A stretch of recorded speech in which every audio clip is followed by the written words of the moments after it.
মই গোলাঘাট ফৰকাটিং অমৰজ্যোতি ক্লাবত আছোঁ আৰু অমৰজ্যোতি ক্লাবত আজি যিহেতু অসমৰ বিভিন্ন ঠাইৰ পৰা আহিছে বুলি ক'বলৈ গ'লে ২৬,০০০ প্ৰতিনিধিৰ এই সভাখন অনুষ্ঠিত হৈছে। কাৰণো গৃহৰক্ষী জোৱানসকলৰ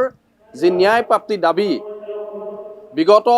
৭৪টা বছৰ পাৰ হৈ গ'ল, আজিলৈকে কোনো চৰকাৰে কৰি দিয়া নাই। কিন্তু এইবাৰ দৃঢ় বিশ্বাস আমাৰ সৈতে আছে ৰাজ্যিক সভাপতি আৰু তেখেতৰ সৈতে মত প্ৰকাশ কৰিম কি দাবী লৈ আচলতে মুখ্যমন্ত্ৰীক আহ্বান জনাব আৰু এই গোলাঘাট সমষ্টিৰ বিধায়ক তথা অসমৰ বিত্তমন্ত্ৰী অজন্তা নেওগক আহ্বান জনাব যে অনাগত দিনত তেওঁলোকৰ যি চৰকাৰী বৃদ্ধি কৰা যিসমূহ তেওঁলোকৰ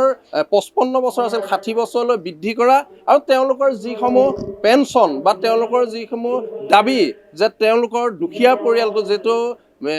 তেওঁলোকৰ কৰ্তব্য অৱস্থাত বহুকেইগৰাকী আমাৰ মাজৰ পৰা হেৰাই গৈছে, গৃহৰক্ষী জোৱান হেৰাই গৈছে, তেওঁলোকৰ পৰিয়ালে যাতে কোনো ৰাজ সাহায্য পোৱা নাই। এই গোটেই কথাকেইটা আচলতে কি প্ৰকাশ পালে যোৱাকালিৰ পৰা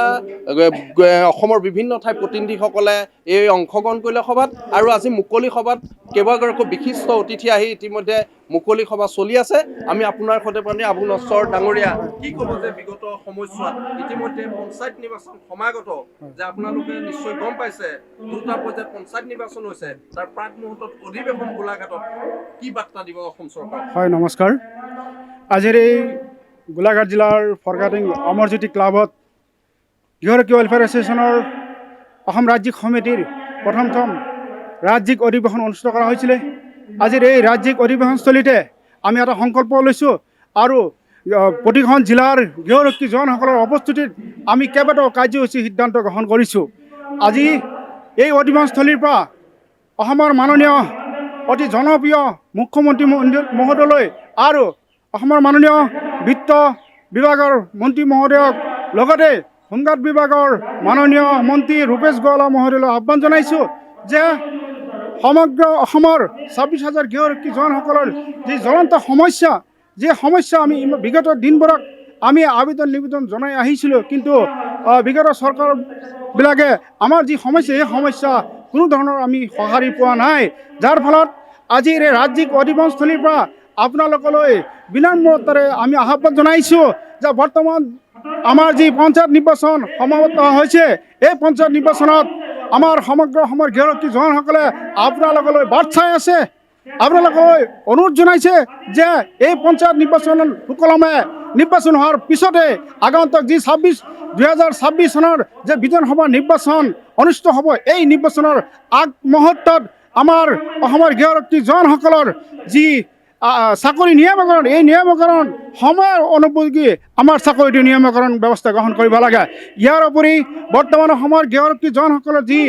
৫৫ বছৰলৈ কাৰ্যকাল আছে, এই ৫৫ বছৰৰ পৰা কাৰ্যকাল ৬০ বছৰলৈকে বৃদ্ধি কৰাৰ ব্যৱস্থা গ্ৰহণ কৰিব লাগে। ইয়াৰ উপৰি আমাৰ গৃহৰক্ষী সতীৰ্থসকলে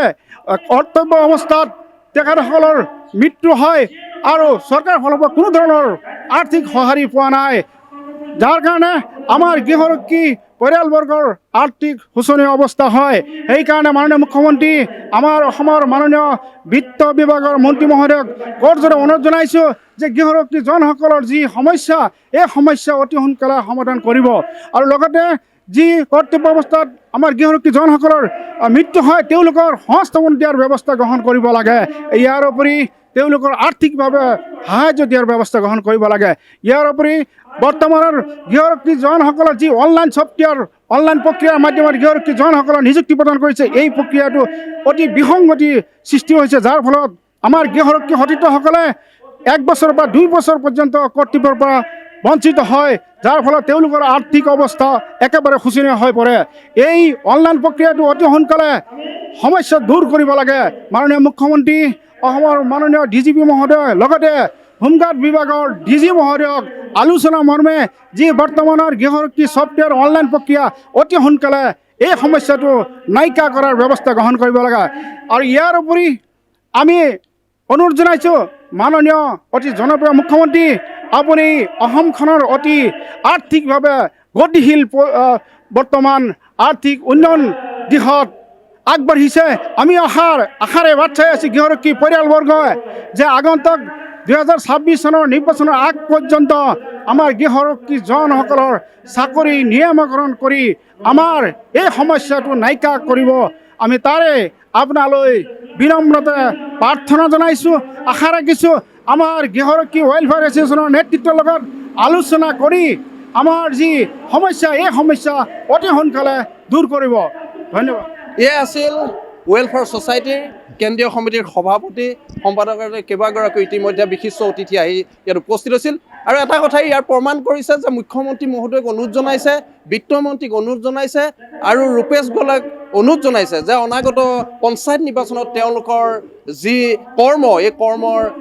দৃঢ়তাই নিষ্ঠাই পালন কৰিব পঞ্চায়ত নিৰ্বাচন পাৰ কৰিব কিন্তু 2000 বিধানসভা 26ৰ যি নিৰ্বাচন এই নিৰ্বাচনৰ প্ৰাক মুহূৰ্তত এওঁলোকক যাতে বঞ্চিত নকৰে এওঁলোকক যাতে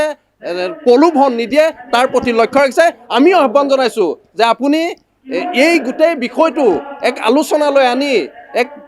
আপোনালোকৰ যি দৃষ্টিত চৰকাৰীভাৱে যি দৃষ্টিত আছে তেওঁলোকক ন্যায় প্ৰাপ্তিৰ পৰা যাতে বঞ্চিত নকৰে তাৰ প্ৰতি আহ্বান জনাই মোৰ সতীৰ্থ কেমেৰা পাৰ্চন ৰাজীৱৰ সৈতে গোলাঘাটৰ পৰা মই কনক দাসৰ ৰিপৰ্ট এনিভাৰত 24